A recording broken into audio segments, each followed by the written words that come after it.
That was the moment I understood what my grandmother had been trying to tell me my whole life.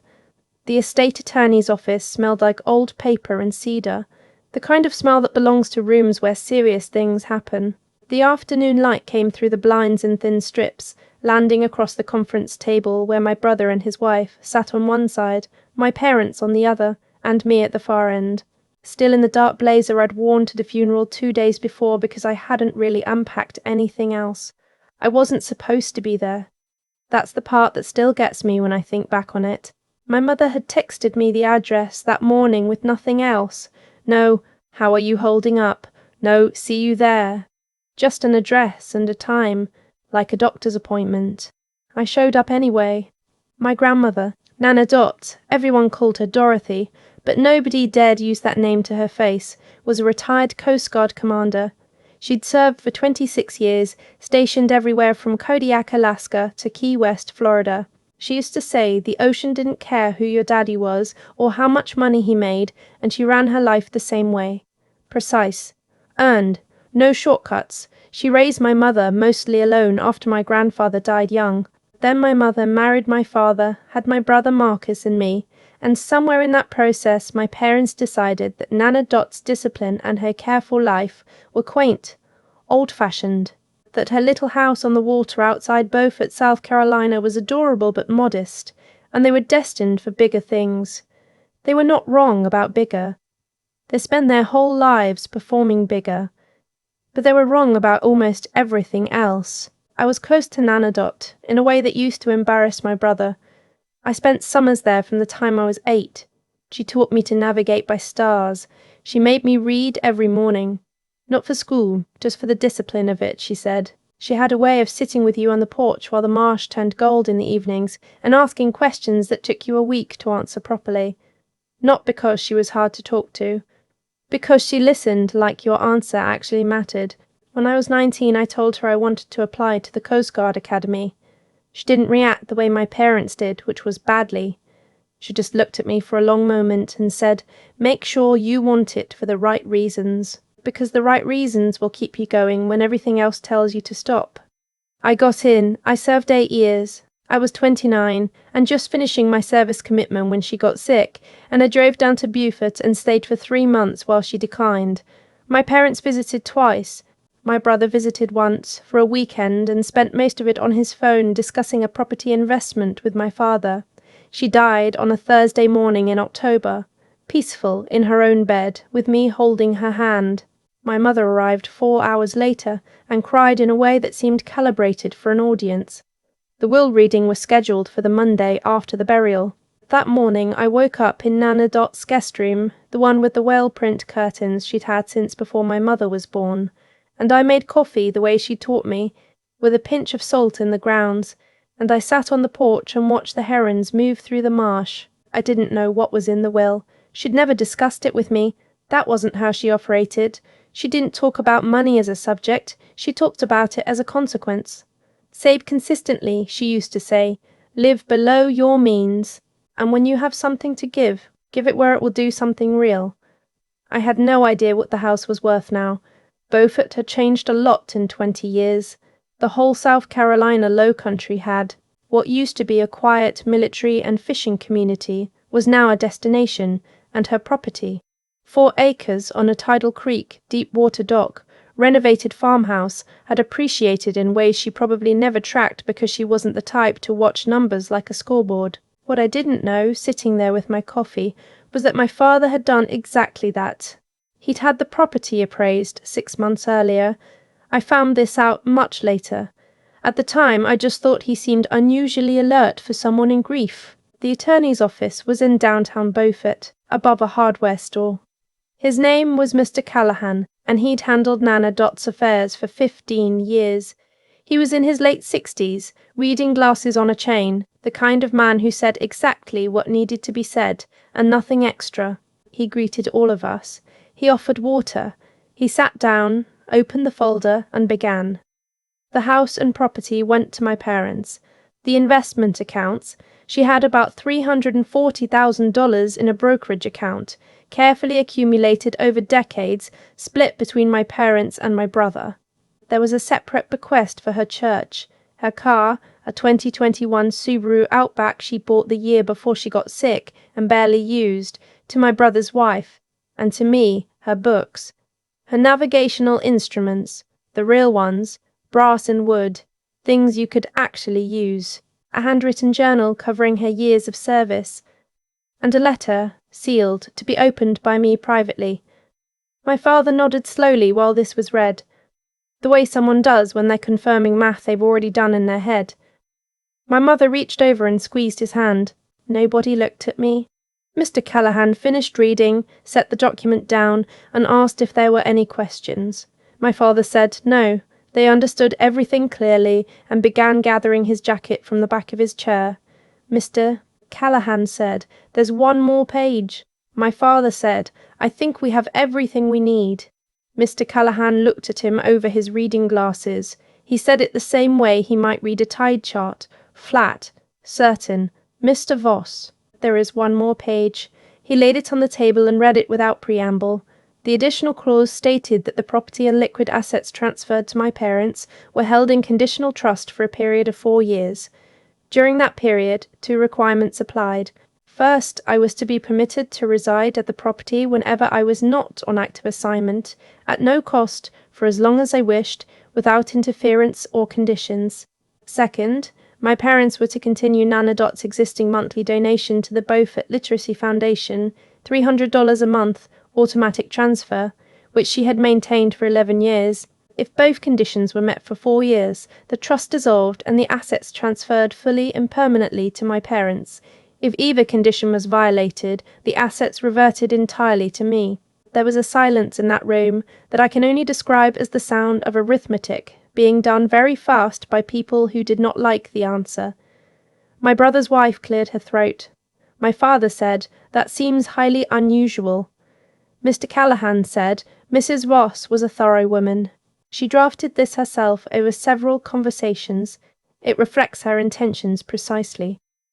My mother looked at me for the first time that morning. I want to be honest about what happened next, because I've thought about it a lot since then, and I don't want to make myself out to be something I wasn't in that moment. I was not gracious. I was not calm. I drove back to the house, sat in the parking area for a few minutes just breathing, and then I cried for about 20 minutes in a way I hadn't let myself cry since she actually died, not from sadness, from something I didn't have a clean name for. Relief and anger mixed together, some vindication I hadn't known I was waiting for. Then I went inside and I made another coffee, and I sat at her kitchen table, and I opened the letter. She'd written it by hand, 4 pages, in the careful print she used when she wanted something to last. She talked about her own life first, things she'd never told me, how lonely the early years of service were, how she'd learned to be self-sufficient not because she was cold but because she had to be, and how she'd spent years afterward learning the difference between choosing solitude and hiding in it. She talked about my mother, without bitterness, which is the thing that got me. She said my mother had grown up watching her sacrifice and had decided that sacrifice was the problem, that she'd spent her life avoiding what she saw as her mother's limitations, without ever understanding they weren't limitations at all. She said she hoped I understood that this wasn't a failure of love. It was a failure of vision. She talked about me. She said she'd watched me choose hard things my whole life, not because I was tough, but because I knew what I was building toward. She said that was the rarest kind of person. She said she trusted me to do the right thing, even when the right thing wasn't the satisfying thing. And then she said, "The clause isn't a trap, Elaine. It's a mirror. I know your parents. I know what they'll do when they read it. And I want you to know, before they do it, that whatever happens next, you already have the only thing I actually cared about passing on. The rest is just real estate." I stayed in the house that first week because I hadn't made other plans, and because I genuinely needed a few days to just exist somewhere familiar. My parents were back in Charlotte. My brother had gone back to Atlanta. On Wednesday, my father called and said they'd been talking, and they'd decided that given the transition period with the estate, it would probably be better for everyone if I made alternate living arrangements sooner rather than later. He used words like logistically and clarity of space. He was careful not to use the word out. I said, "Dad, the will says I can stay here." He said yes, of course, but they were going to be making updates to the property and they needed to start planning, and wasn't I going to be looking for work anyway now that my service was up? And wouldn't I prefer to be somewhere closer to whatever job market made sense for my next chapter? I said, I'll be out by the weekend, not because I had to be, because I realised in that moment that whatever she'd written in that letter about vision, my parents still couldn't see what they were doing. They'd read that clause, and their first move was to find a way to technically comply while practically squeezing me out, and I didn't have the energy to spend 4 years in that friction. I called Mr. Callahan that afternoon. I told him I was choosing not to exercise the residency right. I told him I wanted to honour the spirit of my grandmother's estate, not litigate it, but I asked him to monitor the charitable donation requirement carefully. He was quiet for a moment. Then he said, "Your grandmother thought you might say something like that. She asked me to tell you if you did, she was proud of you before she wrote the clause, and she'll be proud of you regardless of what you do with it." I had to put the phone down for a minute after that. I moved into a furnished rental in downtown Beaufort while I figured out next steps. Small place, 1 bedroom, a balcony over the street where I could hear the church bells on Sunday mornings. It wasn't the water view I'd grown up loving, but it was mine, in a way that felt clean. I got a job consulting for a maritime logistics firm in Charleston, remote first, which suited me. I started running in the mornings along the water, and I got back into the habit of reading for an hour before bed, the way Nana Dot had made me do as a kid. My mother called occasionally. The calls were careful, surface level, the conversational equivalent of someone checking a box. My brother texted on my birthday. My father and I didn't speak for about 4 months, and then, 7 months after the will reading, Mr. Callahan called me. He said he'd been tracking the charitable donation as agreed. The automatic transfer to the Beaufort Literacy Foundation had stopped 2 months in. He'd contacted my parents. They'd said it was a banking error, and they'd resolve it. It had been 6 weeks since that conversation, and the transfer had still not been reinstated. He said he was obligated to inform me that this constituted a technical violation of the trust conditions under the will. He said it was my decision what to do with that information. I sat with it for 3 days. Here's what I knew. I could enforce the clause. Legally, clearly, cleanly. The assets would revert to me. The house, the investment accounts, everything.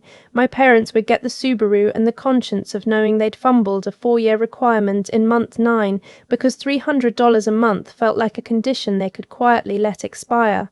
I also knew what my grandmother had written, that it was a mirror, that she'd known what they would do, and she'd wanted me to know it too, not so I could punish them for it, but so I could see it clearly, without flinching. The satisfying thing and the right thing are not always the same thing. She'd said that to me once. I was 12. I'd wanted to tell a girl at school something cutting and true, and Nana Dot had made me think about whether true was the same as useful. I called my parents together on a video call. My father answered first, then my mother joined. I told them what Mr. Parker, Callahan, had found. I watched my father's face run through about 4 expressions in 2 seconds. I told them I wasn't going to enforce the reversion clause. My mother started to say something about the banking error.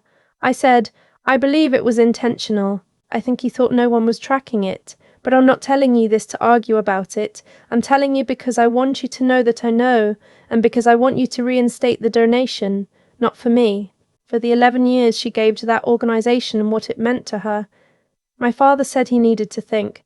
I said, the clause still applies for 3 more years. I won't be watching, but Mr. Callahan will be. And if it lapses again, I will be. And if it lapses again, I will enforce it. Not out of spite, because she asked me to make sure it happened. There was a silence that felt like a room rearranging itself. My mother said, she really planned all of this, didn't she? And I said, she really did. The donation has been running uninterrupted since that call. I confirmed it last month, Mr. Murr. Callahan sends me a brief note quarterly, just a date and an amount, nothing editorial. My father called me in the spring. He didn't reference the call. He asked how work was going, and I told him, and he told me about something going on with his health. Nothing serious, but the kind of thing that makes a person want to reach out to people. We talked for 40 minutes. It was the longest conversation we'd had in years, and it was only a little bit uncomfortable. My mother and I have lunch when I'm in Charlotte, which is every few months for work. We don't talk about the will. We don't talk about my grandmother much, though I've noticed my mother keeps a photo of her now on the bookshelf in her living room, which she didn't used to. I still have the journal. I read it slowly, a few pages at a time, because I don't want it to end. She was funnier than I realized. Sharper. She'd had a whole interior life full of opinions about everything from tie charts to bad coffee to the particular arrogance of people who'd never been truly cold or truly wet and therefore thought discomfort was optional. I have her compass, the real one, brass and heavy, with her name engraved on the back and a small dent near the hinge where it hit something hard in 1987, and she'd never had it repaired because she said the dent was part of its story. I put it on my desk when I moved into the apartment. It points north, which is obvious, but there's something steadying about that, about having something that just quietly does what it's supposed to do every time without needing to be recognized for it. She used to say that's what character was, not what you did when people were watching, what you did when the only witness was the compass. I'm still figuring out how to live up to that, but I've got time.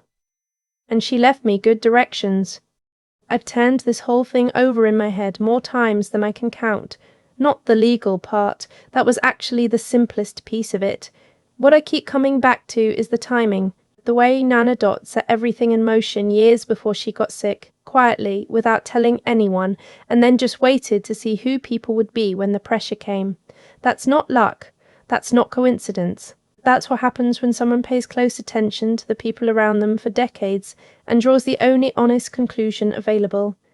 My parents didn't lose that estate because of bad luck or some technicality they couldn't have anticipated. They lost the clean version of it, the unconditional version, because of a pattern of choices that went back years before she ever sat down with Mr. Callahan to draft that final page. 2 visits while she was dying. 1 weekend from my brother. The appraisal my father had run 6 months before she passed, when she was still alive and sitting on that porch. Those weren't isolated moments. They were a long record, and she'd been reading it. And I think about what I almost did with that information, how easy it would have been to enforce the reversion clause the moment Mr. Callahan called me about the lapsed donation. It was legal. It was clean. Honestly, it was deserved, and part of me, the part that had driven down to Beaufort alone and stayed for 3 months and held her hand on a Thursday morning, that part wanted to do it. But she'd already told me not to. Not in those words. She'd told me in the letter that the clause was a mirror, not a weapon. And I think what she meant was this. Using it as a weapon would have made me the same kind of person I was angry at. It would have made the inheritance about the house, instead of about what she actually wanted to pass on. There's a version of strength that looks like winning, getting the property, making people feel the consequence, being right out loud. I understand the appeal. I felt it, but there's another kind that's quieter and, I think, harder, the kind that knows the difference between what you're entitled to do and what you should do, and chooses accordingly even when no one's watching. Nana Dot spent 26 years in conditions that didn't care about her comfort or her preferences. She learned discipline not as a performance but as a survival tool, and then she kept using it, long after survival wasn't the question anymore. She gave $300 a month to a literacy organization for 11 years. She never mentioned it to us once. That's not something you do for recognition. That's something you do because it's the right use of a small amount of resources, and you've thought clearly about what your life should add up to. I'm still learning that. I won't pretend the lunch with my mother in Charlotte doesn't sometimes feel like navigating a minefield, or that the quarterly notes from Mr. Callahan don't carry a weight they probably shouldn't. I'm human. I keep score even when I'm trying not to, but I have the compass on my desk. And I have 4 pages of her handwriting that I still haven't finished, because I'm not ready for it to end. And I think the truest thing she left me is just this. The kind of person you are when things go wrong is the only version of yourself that really counts. Everything else, the property, the accounts, the Subaru, that's just what's left over after people show you who they are. She showed me who she was every single day I knew her. I'm still trying to show up the same way.